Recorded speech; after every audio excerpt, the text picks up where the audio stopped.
If you haven't heard about Anchor, it's the easiest way to make a podcast. Let me explain. For one, it's free. Two, there are a bunch of creation tools that allow you to record and edit your podcast right from your phone or computer. Not only that, Anchor will distribute your podcast for you, so it can be heard on Spotify, Apple Podcasts, and many more places. You can make money from your podcast with no minimum listenership. It's really everything you need to make a podcast in one place. Download the free Anchor app or go to anchor.fm to get started. How's it going, lovebirds?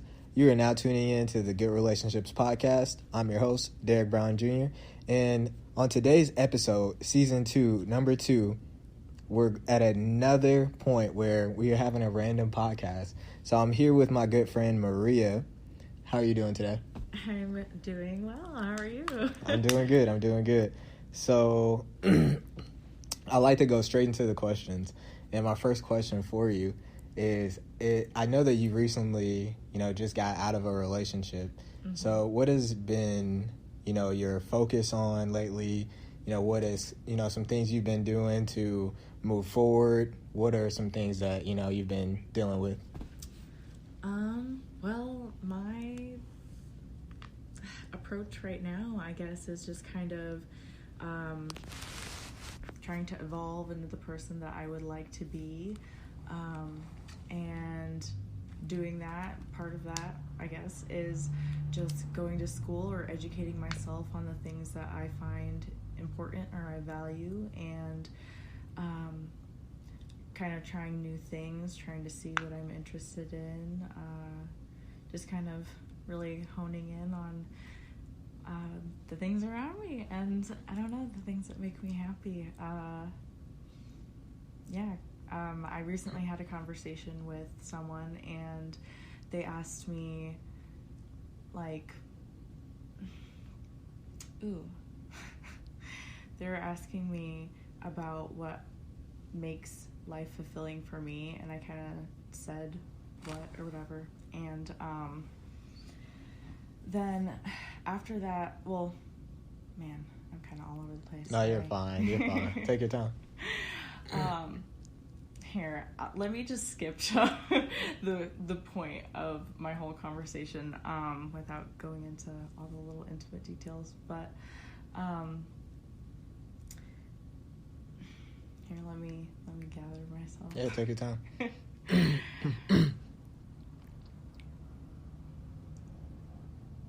They kind of made me think about what I'm contributing to this world, and that if that's kind of how I find value or find fulfillment in life, then I should go towards that.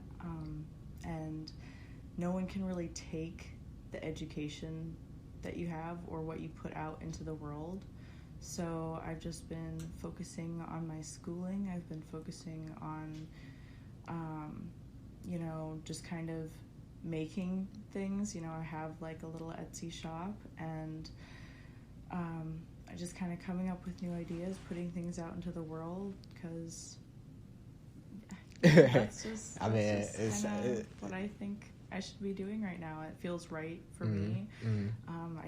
I'm even exploring kind of what faith is to me. I'm taking this Survey of World Religions course, and it's just made me really interested in exploring who I am and what I believe, and trying to figure out if maybe there's something I fit into. Not that I really want to categorize myself, but I'm just kind of feeding my curiosity and going with the flow. Okay. It sounds like you have been taking the situation, and instead of using that energy to kind of not that I'm sure you probably weeped in some kind of way, but yes, all the tears. Because of course something like that is just so tough, no matter how long, no matter what. It's separation between two people is going to be something. It's going to show you something about yourself. So I think that it sounds like you're using this situation in a way to create more positive change in your life instead of moving backwards. Oh, definitely. And it's not doing all this stuff magically has me cured or anything, or not sad sometimes.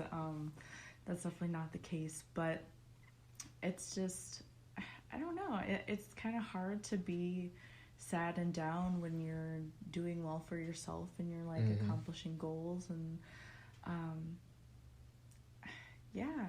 mean, I think everyone should just kind of like try to move forward and do the best for themselves, whether, and I know people get back together and stuff. Okay.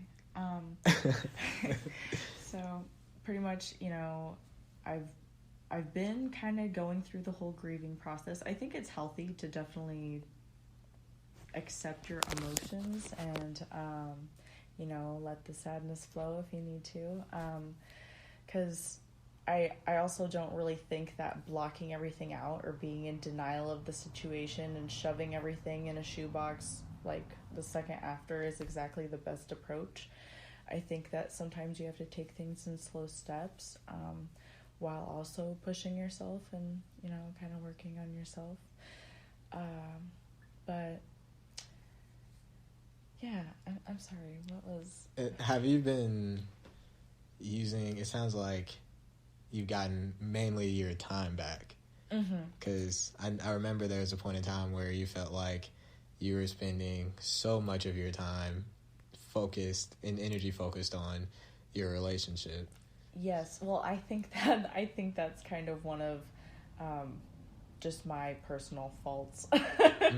But I just get a little too focused on my romantic relationships and just kind of put my own priorities sometimes on the back burner. But no, I feel that. But at the same time, I mean, I feel like everyone's a little bit selfish, and I can definitely say that I was selfish at many points in my past relationship, and that's something that I can reflect on and kind of like try to get better about, and hope that I'm better for myself in the future and possibly a future partner.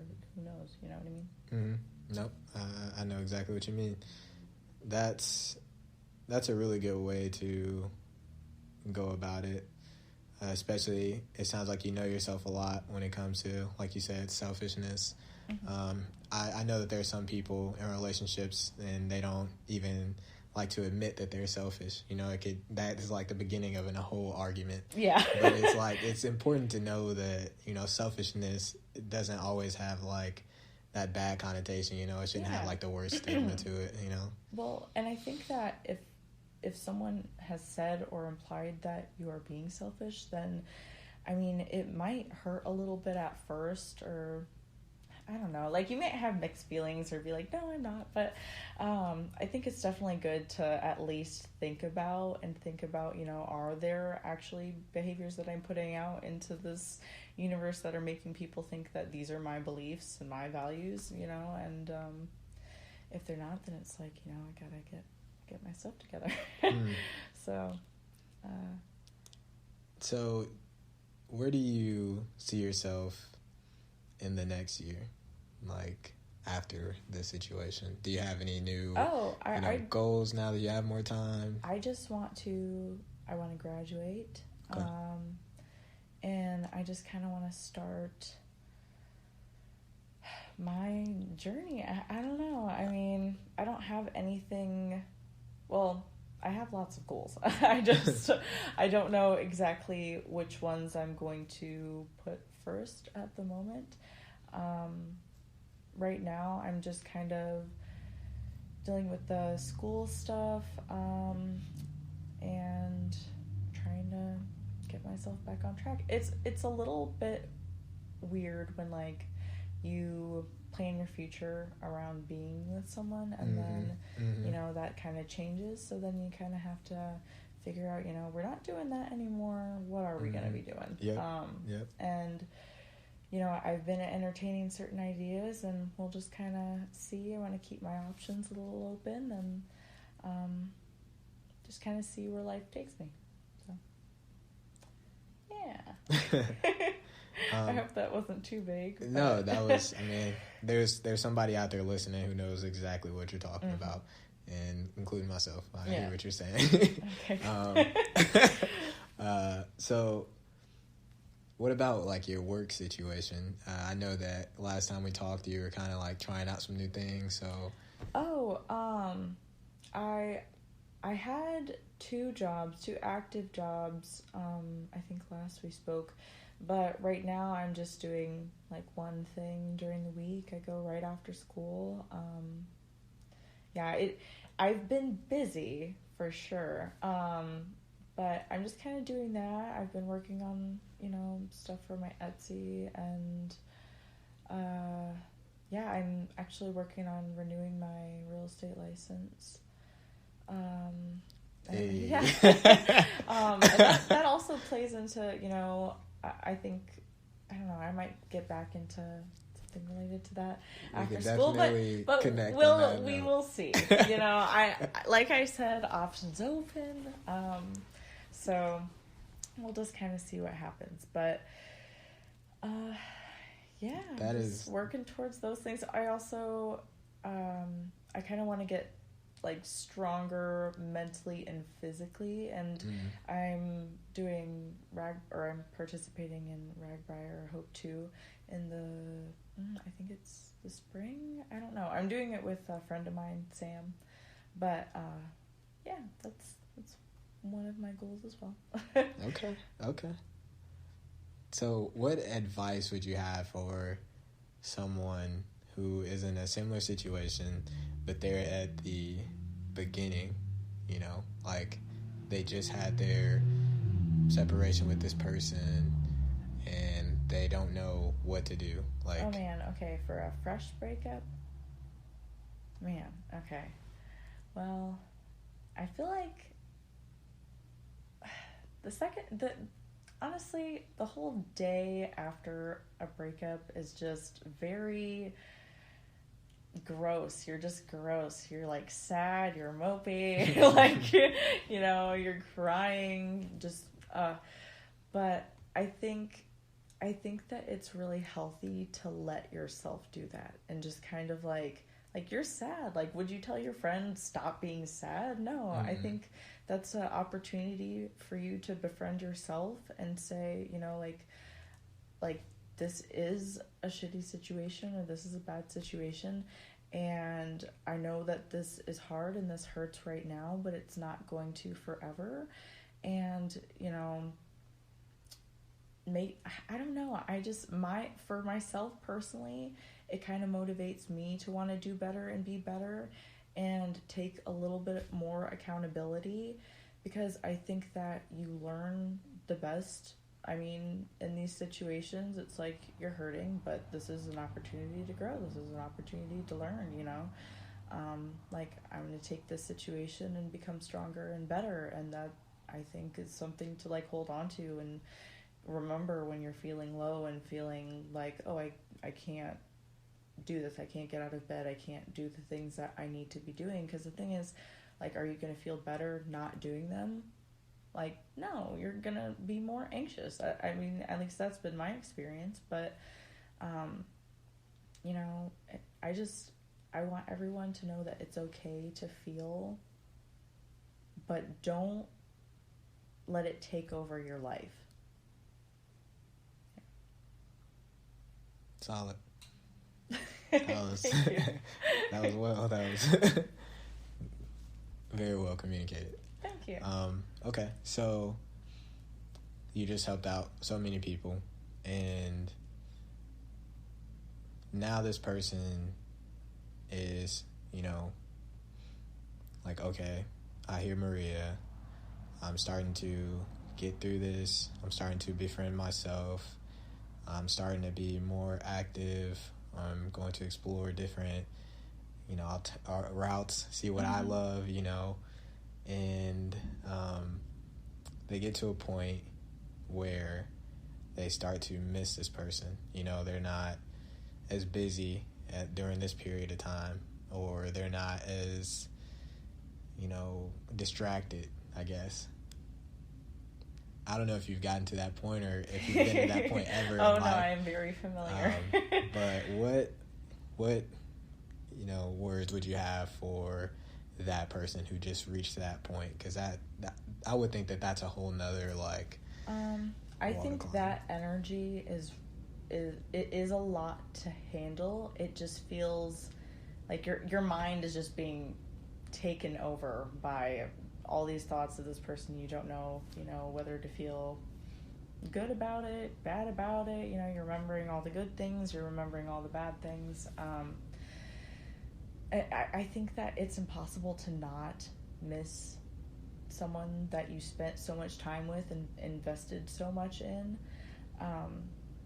And I mean, for one, I think that that's kind of like show of, like, I cared, I tried, I did something, and I think that in itself is a pretty cool thing.